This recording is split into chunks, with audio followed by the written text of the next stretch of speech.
Salut tout le monde, j'espère que vous allez bien. Très content de vous retrouver pour la preview des quarts de finale de la Coupe d'Afrique des Nations. On va parler de tous les matchs. C'est parti générique.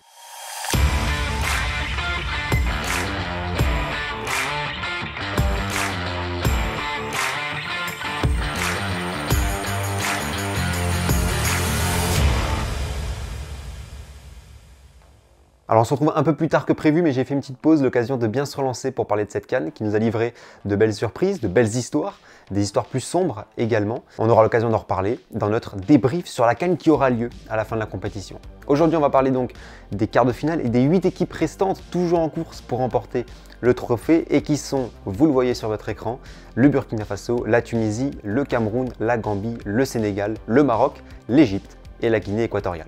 On commence avec le premier quart, ce sera Cameroun-Gambie. Les Camerounais avaient battu les Comores 2-1.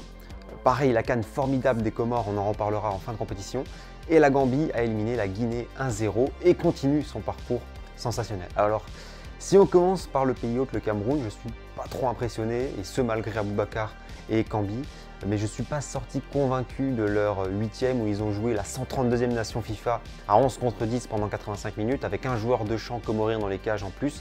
On aura l'occasion d'en parler bien sûr, comme je l'ai dit, mais surtout les Lions indomptables ne s'imposent que 2-1 et ils ont réussi à trembler face à cette vaillante équipe comorienne.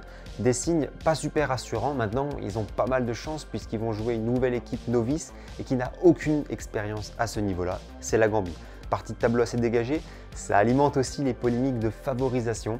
Enfin bref, le Cameroun est toujours en lice et peut compter sur des bases collectives solides.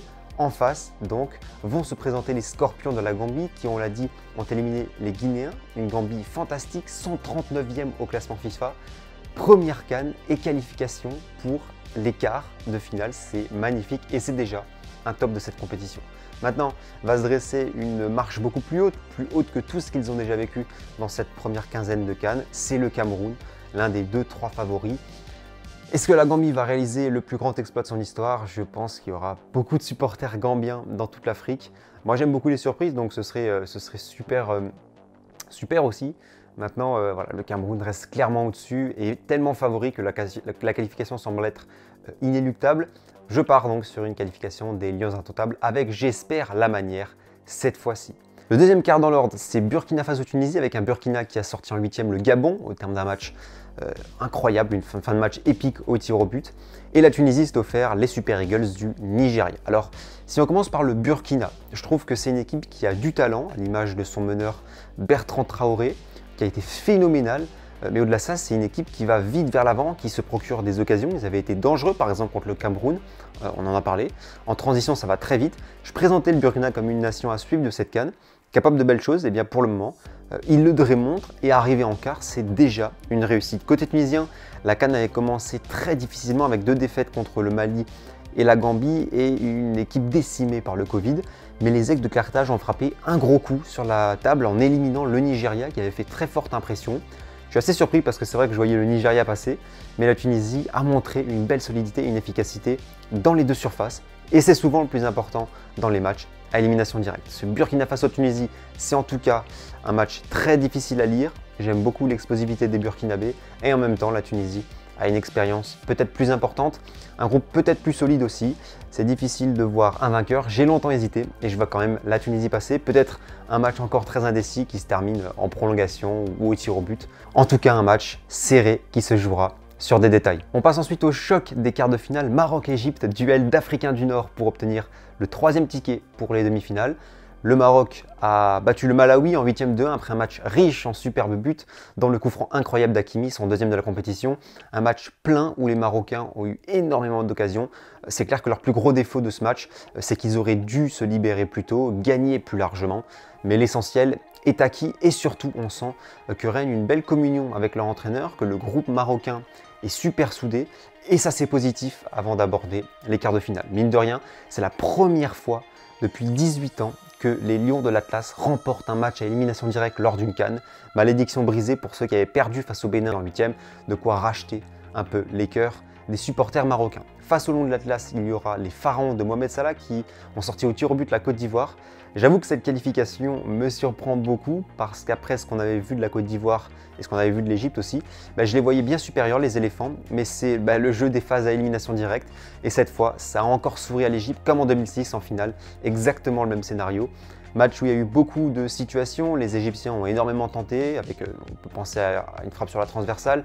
Je trouve qu'ils sont montés en puissance sur ce match, ça s'est vraiment senti, mais c'est resté très équilibré et la décision s'est faite au tard, au tir au but, un seul échec, celui de Bailly qui a précédé le tir victorieux de Salah. L'Égypte frappe donc un grand coup, envoie un message au continent africain. Oui, les Pharaons sont là pour aller chercher leur 8e couronne d'Afrique. Maintenant, j'ai une préférence pour la Maroc, préférence de ce que j'ai vu depuis le début de la CAN. Et c'est la raison pour laquelle je qualifierai le Maroc. Mais l'Égypte a agréablement surpris et je trouve que ce sera, quoi qu'il arrive, très serré. Enfin, dernier quart de finale, Sénégal-Guinée équatoriale, des matchs assez étriqués pour ces deux équipes. Le Sénégal a encore été assez décevant. Difficile de juger leur qualification parce qu'ils battent le Cap-Vert à 11 contre 9 sur le score de 2-0. But de Mané qui était sorti après un choc violent avec le gardien.